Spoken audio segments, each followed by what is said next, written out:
The Orion's Mercy floated silently through the dark stretch of uncharted space, a lonely metal skeleton drifting beyond the reach of any map. Its corridors were dim, bathed in the cold glow of emergency lights that flickered in uneven rhythms. Ethan Cole woke with a start, the hum of the ship like a distant heartbeat in his ears. He was the only one awake. The rest of the crew, scientists, diplomats, and technicians, were still trapped in cryopods, frozen in slumber meant to carry them safely across the void. Except something had gone wrong, something catastrophic. He stumbled to the control room, rubbing his eyes. Screens blinked warnings in red, alarms whispered soft and urgent in the background. Every system that had once been reliable now groaned under the strain of deep space travel gone wrong. The navigation array had failed weeks ago, leaving the ship drifting aimlessly near a dead star. Communication with the outside galaxy was gone, swallowed by distance and interference. And worst of all, one by one, the cryopods had failed. One by one, life had slipped away from this ship. Ethan paused before a pod at the far end of the bay. Its hull glowed faintly, alive with a light that contrasted sharply with the deathly silence of the others. Inside, a figure stirred. She was small and fragile at first glance, but there was an otherworldly presence about her. Her skin shimmered faintly in blue patterns that pulsed like the slow beat of a heart. Her hair floated slightly, as if underwater, and her eyes blinked open slowly, revealing deep violet irises that studied him with both curiosity and alarm. "You are alive," she said softly, her voice trembling. The sound was musical, yet weighted with something Ethan could not name: fear, relief, or perhaps a mixture of every emotion that comes when survival teeters on a knife's edge. Yeah," Ethan managed, swallowing hard. "Looks like it's just us now." She closed her eyes for a moment, whispering something in her alien tongue. Then, when she looked back, the weight in her gaze was impossible to ignore. "Then the burden falls on you," she said, her words slow and deliberate. Ethan felt his chest tighten. He had expected to find someone alive, yes, but not this. Not a responsibility so vast that it could tilt the axis of an entire species. "Burden?" he asked cautiously. I don't understand." Her shoulders sagged, and she looked at the blinking lights of the ship, as if searching for a miracle hidden in the wires and metal. "I have only hours left in my cycle," she said finally, voice breaking. "After this, my line ends with me." The words hit him like a meteor. She wasn't asking for help. She was telling him that the survival of her species depended on him. Every fiber of human instinct screamed, run, hide, deny it. But the quiet strength in her eyes anchored him. This wasn't a request. It wasn't a negotiation. It was a plea that carried the weight of centuries. Ethan took a deep breath, packing the narrow aisle between the pods. He thought of home, of Earth, of ordinary life. None of it mattered here, not in the vacuum of space, not with one life force, one culture, one civilization hanging in the balance. "Is there anyone else?" he asked, his voice rough. She shook her head slowly. "No, you are the only compatible donor alive. My species cannot survive in this environment. No male Lyrith can live beyond our homeworld's gravity." Ethan's mind raced. Donor. The word felt cold, clinical, yet carried a reality that burned hotter than the nearest sun. He swallowed and shook his head. "There has to be another way, machines, science, something." Her violet eyes met his, unwavering. "We have tried for centuries. Life requires a choice, not a machine. Without it, extinction is certain." The silence that followed was heavier than any alarm. Ethan felt the weight of the ship's metal walls pressing on him. He realized with a sudden, crushing clarity that fear was useless here. Panic would achieve nothing. Hesitation could cost a species everything. Finally, he met her gaze and whispered, "If I say yes, what happens to you?" "I live," she replied simply, "and my people live after me." Ethan swallowed hard. His heart pounded. He wasn't just facing a decision. He was standing at the edge of an abyss, holding the only rope that could save an entire world. And somewhere deep in the hollow corridors of the ship, time ticked away, relentless and unforgiving. The medical bay smelled faintly of antiseptic and recycled air, but to Ethan it felt impossibly quiet, almost sacred. He followed a Shallier inside, each step echoing in the narrow chamber. The hum of the ship, once alarming, now seemed like a heartbeat guiding him, urging him forward. She sat in a sleek, alien chair, her glow dimmed but still pulsing faintly, and gestured for him to come closer. "My cycle is ending," she began, her voice steady but fragile. 32 standard hours. After that, nothing remains." Ethan froze. 32 hours. Less than 2 Earth days to determine the fate of an entire species. The numbers spun in his mind like stars rushing past in warp speed. He felt the weight pressing on his shoulders, heavier than the gravity of any planet he had ever walked. "Your people, can't you wait?" he asked, trying to grasp any loophole, any chance to avoid the impossible. A Shallier shook her head slowly. "The continuance window is precise. Miss it, and my reproductive ability will shut down permanently. My line will end. My people will be one step closer to extinction." Ethan sat down across from her, staring at the patterns of her glowing skin. They shifted slightly with her pulse, rhythmically like tides of light. I never imagined I'd face this," he admitted. "No training, no preparation, just thrown into responsibility like this." "You were chosen by circumstance," a Shallier said softly, "and by survival. Not all beings are prepared, some are only willing." Her eyes, wide and unwavering, held his gaze. "Do you want to be willing?" Ethan swallowed hard. He wanted to say yes, wanted to believe he could do this, but doubt clung to him like a shadow. What if he failed? What if the result was nothing? No life, no future. He imagined the last remaining Loreth, scattered and fatting, and felt his chest tighten. The thought made him shiver. He reached for the console nearby, activating holographic panels filled with alien scripts, diagrams, and genetic sequences. He studied them, tracing the lines of her DNA, observing the intricacies of a species he barely understood. She watched him, silent, her breathing shallow but even, trusting him without a word. Hours passed in quiet concentration. Ethan memorized patterns, cross-referenced protocols, and absorbed centuries of knowledge in fragments. He asked questions, repeated them, clarified what each detail meant.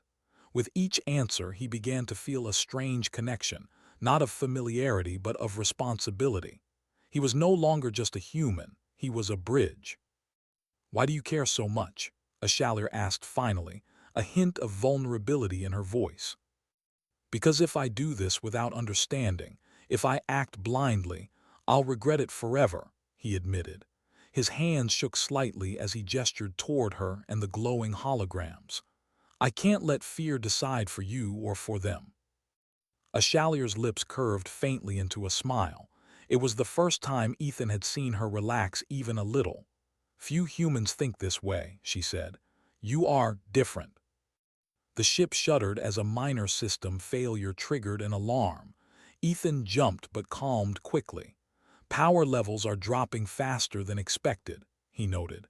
"We need to act before the systems compromise your stability." Her glow flickered. "Then we are racing against more than time," she murmured. Ethan nodded, the urgency igniting something in him he hadn't realized was there, a fierce, protective determination. This wasn't a task or a duty. It wasn't science alone. This was trust. She had entrusted him with life itself, and he could not betray that. They spent the remaining hours preparing. Machines hummed softly, protocols were reviewed, and every step was measured. Ethan noticed the small details, the rhythm of her breathing, the subtle change in her glow, the quiet tension in her hands. Every moment was precious, every second an opportunity and a risk. Finally, they both paused and looked at each other. No words were needed. Understanding passed silently, deep and powerful like the pull of a distant star. Ethan realized something profound. This was not just survival. This was a chance to prove something greater than instinct, greater than fear. This was humanity at its best, a choice to carry responsibility, to protect, to stand when all else seemed lost. And somewhere deep in the quiet corridors of Orion's Mercy, the ship hummed on, unaware that two lives, one human, one alien, were about to shape the fate of a civilization. The corridors of Orion's Mercy had grown strangely quiet after their long hours in the medical bay. Ethan walked alongside a Shallier, carrying supplies and monitoring systems that buzzed faintly under the pale light. She moved with a fragile elegance, each step deliberate, as if every motion had been measured and perfected by her species for survival. He watched her, fascinated by her alien grace, yet aware that behind her calm exterior, time was running out. "You seem afraid," a Shallier said softly, breaking the silence. Her eyes glimmered faintly in the low light. "Is it because of me or because of what is coming?" Ethan shook his head. "Both, maybe. I've never faced something like this before. I've never carried the weight of the future." He paused, staring at the glowing patterns along her arms. "But fear doesn't mean we stop. It means we understand what's at stake." She nodded thoughtfully. "Many of my people would have refused a human. They would have waited, found another, or surrendered to the end." Her voice held no judgment, only quiet observation. "You are different. You do not flee." Ethan felt a strange warmth rise in his chest. He had no words for it, no way to describe the sudden pride and connection he felt toward this alien being. Here was a species on the brink, trusting him with their survival, and yet he felt oddly calm, prepared, determined. For hours, they moved through the ship together. Ethan recalibrated the environmental controls, repaired minor system failures, and observed every nuance of a Shallier's condition. Her glow pulsed faintly, her breathing rhythm steady but shallow. The ship's lights flickered occasionally, a reminder that even small mistakes could cost them everything. "I've been told humans act on impulse," a Shallier said after a long silence. "You are not like the stories. You think, you question, you understand before you act." Ethan smiled faintly, though it didn't reach his eyes. "Maybe it's because I have to. There's no room for mistakes here, not anymore." They paused near the observation deck, and for a moment they simply watched the stars drift by. Beyond the glass, the dead star loomed faintly, a silent witness to their plight. Ethan realized he had never truly felt so small, yet simultaneously so capable. The galaxy was vast and uncaring, yet here, in this fragile vessel, he could make a difference. "I'm scared," he admitted quietly, surprising even himself. "Not for me, for you, for your people, for what could be lost if I fail." A Shallier reached out and touched the glass between them. "Fear is natural, but fear is not the enemy. It reminds us that life is precious, that our choices matter." Ethan nodded, absorbing her words. He realized then that he had never truly understood courage before this moment. Courage was not the absence of fear. It was the act of standing firm despite it. It was trusting oneself enough to act when the odds seemed impossible. Hours turned into preparation, each step more precise than the last. Machines were calibrated, protocols double-checked, and Ethan memorized every detail of the process he would soon be part of. He asked questions, repeated instructions, and watched as a Shallier's subtle glow changed with her emotions, a language he was only beginning to understand. Finally, they sat together in the small chamber, surrounded by gentle hums of technology and the soft glow of bioluminescent patterns. No words were needed. The silence between them was filled with understanding, with the recognition of what was coming. Ethan realized that this moment was more than survival, it was connection. A bond formed not through friendship or love alone, but through trust, responsibility, and shared courage. "Whatever happens," Ethan said quietly, almost to himself, "I will not let fear decide for us. Not for your people, not for you." A Shallier's eyes softened and a faint smile curved her lips. "Then we begin," she whispered. In that moment the stars outside seemed to shine brighter. The universe stretched endlessly, indifferent to their struggle, yet within the quiet metal walls of Orion's Mercy, Two lives moved in harmony against the ticking clock of extinction. They were no longer just human and alien. They were allies, guardians, witnesses to the fragile miracle of life. And as the first step of their journey toward survival approached, Ethan felt something stirring inside him, a quiet, unwavering strength. Fear had not vanished, but it no longer controlled him. He understood at last that courage was a choice, and he had chosen to stand. The chamber was quiet except for the soft hum of the ship's life support systems. Ethan and Ashalier stood facing the carefully arranged equipment, its glowing panels reflecting in their eyes. This was the moment that would decide more than just survival. It would decide the continuation of a species. Yet despite the gravity, there was no spectacle, no grand ceremony. Only two beings in a vast metal ship, bound by responsibility and trust. Ashalier stepped forward and placed a delicate hand on the transparent divider between them. Her touch left a faint glow where it lingered, a reminder that even in alien physiology, connection could be expressed without words. "In my culture," she said softly, "this moment is shared with song. Even silence has a melody." Ethan blinked, unsure what to say. He had never sung a song with anyone, let alone a being from another world. "I don't know your songs," he admitted, feeling a sudden vulnerability he hadn't expected.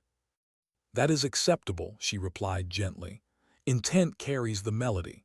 Her eyes met his, steady and unwavering, and for the first time he understood the weight of intention. It was not enough to act. One must act with purpose, with thought, with care. The process began slowly. Machines whirred and lights pulsed. Instructions were followed, each step measured and precise. Ethan watched every display, every symbol, absorbing the science and culture entwined in the procedure. This was not intimacy in the human sense. This was collaboration at its most profound, a dance of life and knowledge, trust and responsibility. As the procedure continued, Ethan realized the enormity of what he was part of. He was not simply assisting, he was participating in the creation of a future. Every choice mattered. Every pause could alter the outcome. And yet, amidst the tension, there was a strange calm. Ashalier's glow shifted subtly with her emotions, teaching him in silence what no book or record ever could. Hours passed like minutes. Time in the chamber was suspended, measured only by the rhythmic pulses of alien bioluminescence and the quiet beeping of machines.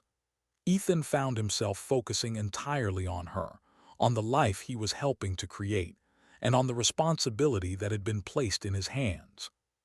"Why do you stay?" Ashalier asked after a pause, her voice barely above a whisper. "Others might have fled, others might have ignored the weight. Why do you remain?" Ethan took a deep breath. "Because I have to, because if I don't, no one else can. And because someone trusted me to be more than fear, more than chance. I can't let that go." She studied him for a long moment. Then with a soft exhale she nodded. "Then we are ready," she said. Her words carried no pressure, only affirmation. When the procedure concluded, the lights dimmed and the machines fell silent. Ashalier sank into her chair, breathing slowly, the tension in her body ebbing away. Ethan remained standing for a moment, letting the gravity of what had just occurred settle in his chest. He had not just assisted in survival. He had been entrusted with hope, with life, with the future of an entire civilization. He looked at her and for the first time he saw relief, not just physical but something deeper, almost spiritual. She was safe. Her people had a chance. And in that shared silence, Ethan realized that actions often mattered more than words. Courage often spoke louder than speech. "You chose," she said quietly, her voice carrying a note of gratitude he could feel rather than hear. "And that choice will echo through generations." Ethan felt a strange warmth spread through him, a sense of accomplishment and humility mingling together. He had not sought recognition, nor would he receive it. The universe might never know what had occurred in this chamber, but that was not why he had acted. He had acted because it mattered, because life mattered. Outside the chamber, the stars continued their silent journey, indifferent to the small victories and tragedies of mortal beings. Yet within the walls of Orion's Mercy, something had shifted. Two lives, one human, one alien, had aligned in purpose, and through that alignment, hope had been born. Ethan realized, for the first time fully, that sometimes the greatest acts of heroism go unseen. The choice that no one sees is often the one that matters most. The chamber doors slid shut behind them, sealing off the quiet hum of the life support systems. Ethan leaned against the wall for a moment, letting the tension drain from his shoulders. A Shallier sat nearby, her faint blue glow pulsing in gentle rhythm. For a short while, there was peace. They had completed the critical step, and the weight of urgency seemed to lift slightly, replaced with a fragile sense of relief. But peace on a damaged starship never lasts. A sudden alarm shattered the calm, a sharp, piercing wail that echoed through the narrow corridors. Ethan leapt to his feet. "What now?" he muttered, scanning the nearest console.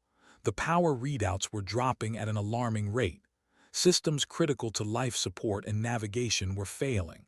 A cold knot of dread tightened in his stomach. A Shallier rose, swaying slightly, and Ethan caught her by the arm. "You should stay," he urged. "This is dangerous. Exposure to the outer compartments, you could be hurt." She shook her head, her violet eyes steady. "Your survival is statistically more valuable," she said. "You have human resilience, my knowledge, and now purpose. Go, Ethan."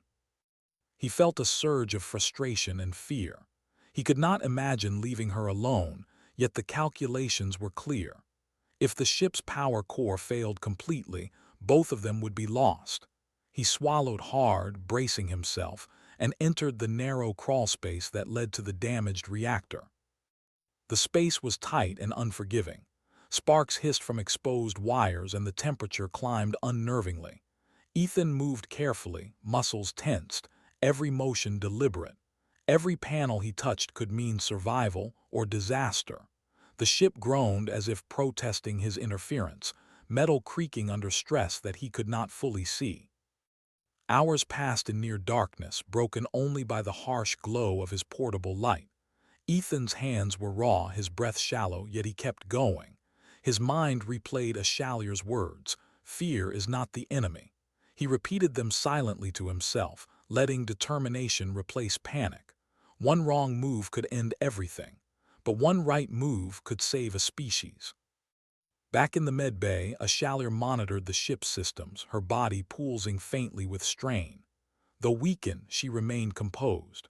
Her hands hovered over the console, ready to assist, but knowing that some risks Ethan had to take alone. Every flicker of light on the panels, every alarm beep, tested her patience and her trust. Finally, after what felt like an eternity, Ethan completed the final adjustments. He crawled out, exhaustion weighing on every limb. Sweat dripped from his brow and his chest heaved, but the ship's core stabilized. The alarm ceased, the lights steadied, and for the first time since the crisis began, the Orion's Mercy felt whole again. A Shallier rushed to him, supporting his trembling frame as he sank into a chair. Her touch was gentle, grounding him. "You chose us twice," she whispered, eyes glistening with gratitude. Ethan managed a faint smile. "I didn't do it for thanks," he said hoarsely. "I did it because it had to be done, because someone trusted me and I could not fail them." Her glow brightened subtly, like a heartbeat quickening after a long rest. "Few humans would endure as you did," she said softly. "Your courage, your willingness, it is not forgotten, even if the galaxy never knows." Ethan looked around the med bay, at the faintly pulsing panels, at the life he had helped preserve. He thought of her people, of the tiny hope now growing within her. He thought of humanity, a fragile species, yet capable of standing when the universe demanded. For a moment they sat together in silence. No words were needed. The stars outside the ship drifted lazily, indifferent to their struggles, yet inside the walls of Orion's Mercy, life and hope pulsed stronger than ever. Ethan realized then that heroism was often unseen. It was measured not by applause or recognition, but by the courage to act when all seemed lost, by the willingness to face fear, alone and uncelebrated, for the sake of someone else. And as he rested, feeling the slow return of strength, he understood something profound. Survival was not enough. Life meant trust. It meant sacrifice. It meant standing firm when everything else demanded surrender. Ashalir's hand rested on his shoulder, gentle and warm. "Now we move forward," she said quietly. "Together." Ethan nodded, exhaustion mingling with resolve. For the first time, he felt the full weight of what they had achieved and the infinite possibilities that lay ahead. 2 lives, one human and one alien, had faced the void and emerged not broken but stronger. And somewhere deep in the heart of space, the galaxy waited, unaware of the small miracle that had unfolded within a single metal ship. Weeks passed since the crisis aboard Orion's Mercy. The ship, once a fragile skeleton drifting through the void, now hummed with steady life. Ethan moved through the corridors with a careful vigilance, checking systems, adjusting calibrations, and keeping watch over Ashalir. She had grown stronger in the days after the procedure, her glow more vibrant, her movements steadier. Yet there was a quiet radiance about her that hinted at something extraordinary unfolding within. The Loreth vessels appeared on the ship's sensors before they reached visual range. Ethan watched the blips flicker on the console, his chest tightening with anticipation. Rescue had arrived. Civilization had come back to claim what he had helped preserve. The fleet was majestic, sleek ships gliding through the void with purpose and precision, carrying thousands of beings whose lives now depended on what had happened aboard his small human vessel. Ashalir stood near the observation deck watching the ship's approach. Her violet eyes shimmered with an emotion Ethan could not name, relief, pride, hope, all intertwined into one. "They will see," she said softly, "what has been done, and they will remember." Ethan stepped beside her, noticing the subtle changes in her glow. He realized the child they had begun to bring into existence was not just a life, it was a bridge. A bridge between species, between worlds, between survival and hope. "Are you ready?" he asked quietly. She nodded. "I have been ready for centuries. It is only you who had to choose." The fleet drew closer, and the Loreth elders beamed messages through the ship's communication arrays. Words of welcome, of gratitude, of recognition. Ethan felt a strange pride swell inside him, not the pride of conquest, but the pride of having done something truly meaningful. He, a human, had preserved a legacy, a culture, and a life that would continue far beyond the stars he had once called home. When the docking procedures began, Ashalir guided Ethan through the final steps. They prepared the ship for transfer, ensuring every system was functioning and stable. The vessel had endured countless trials, yet it still carried life safely. It was a testament to resilience, to human ingenuity, and to the courage of 2 beings who had refused to yield to fear. As they crossed into the fleet's central bay, Ethan caught glimpses of the Loreth people, curious, cautious, awestruck. He felt small amidst them, a human among beings whose lifespans and abilities dwarfed his own. Yet he realized that size, strength, or even longevity did not measure value. Choice did. Courage did. Willingness to act when no one else did. The elders approached Ashalir first, their tall forms and radiant eyes glowing softly in the bay's light. They paused, observing her, and then turned to Ethan. Silence fell for a moment, profound and heavy, as they regarded him. And then one elder spoke, her voice resonant yet gentle. "Your species will be remembered, because one of you chose life over fear." Ethan blinked, overwhelmed. Recognition had never been his goal, yet the words struck him deeply. He had not acted for glory. He had acted because it was necessary. And in doing so, he had demonstrated what humanity could be when it stood firm in the face of impossibility. Ashalir touched his arm gently. "We carry hope now," she said. "A child of 2 worlds, a future that might not have existed." Ethan followed her gaze, imagining the life growing within her, a life that would inherit the strengths and wisdom of both species. It was fragile, yes, but infinitely precious. In that moment, he understood the enormity of his actions. Life was never guaranteed. Survival was never assured. but courage, trust, and choice, those could change everything. As the Lurith vessels embraced the Orion's mercy, Ethan felt a sense of belonging that he had never known. He had crossed a threshold, not into a new world, but into a new understanding of what it meant to matter. Humanity, fragile and unremarkable by galactic standards, had proven its worth not by might, but by steadfastness, empathy, and the courage to act. And as a Shallier's glow pulsed gently beside him, a soft warmth filling the chamber, Ethan realized something he would never forget. The future is built not by the strongest, but by those willing to carry hope when all else seems lost. Two civilizations had touched in that small metal ship, and the galaxy, vast and silent, had shifted imperceptibly because of one human's choice. The Lurith fleet surrounded the Orion's mercy, their vessels gleaming like silver guardians in the void. Ethan stood on the observation deck, feeling the steady hum of the ship beneath his feet, a hum that had become the heartbeat of hope itself. Beside him, a Shallier glowed brighter than ever, her patterns shifting in celebration, though subtly, almost like a secret song of life that only they could hear. When the docking clamps engaged, the bay doors opened to reveal thousands of Lurith citizens. They gathered quietly, their luminous forms reflecting the lights of the fleet. Their eyes, curious and reverent, turned toward Ethan. He felt a pang of disbelief and humility.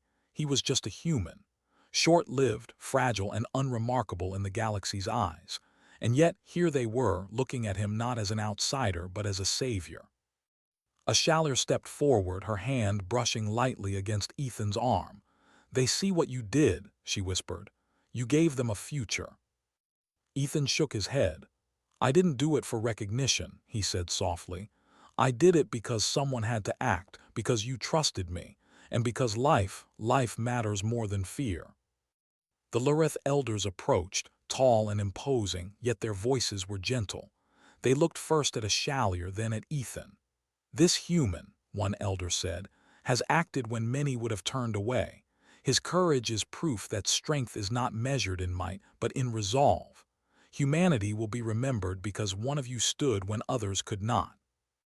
Ethan felt a warmth spread through his chest.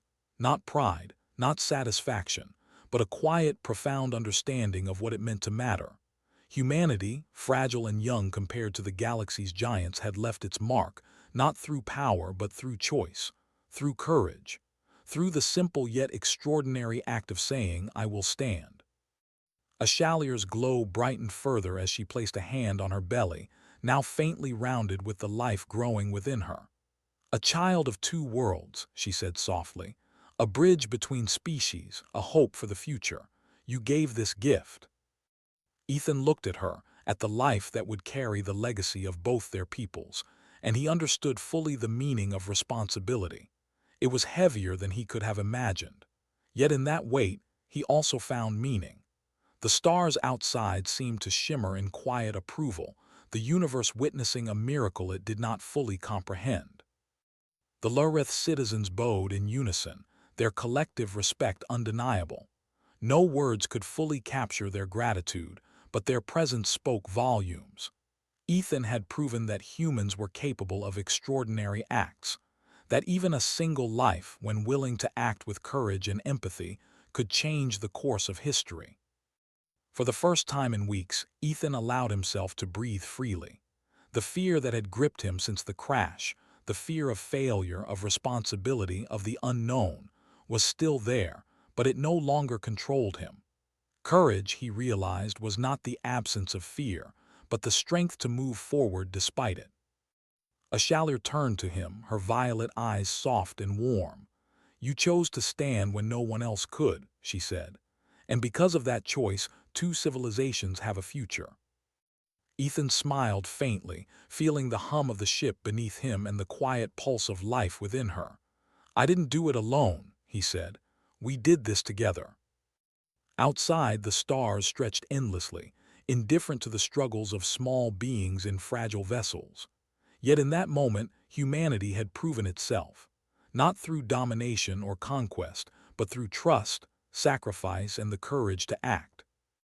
And as the Lurith fleet surrounded them, A silent acknowledgement passed through the cosmos. Sometimes, the greatest strength is not in what you can destroy, but in what you choose to protect. Ethan understood then the essence of HFY.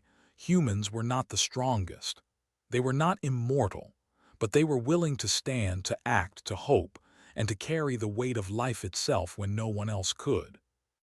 And because of that choice, the universe had changed forever. Two species linked by courage and trust looked forward to the future together. A child would be born, hope would flourish, and humanity, fragile and resilient, had earned its place among the stars.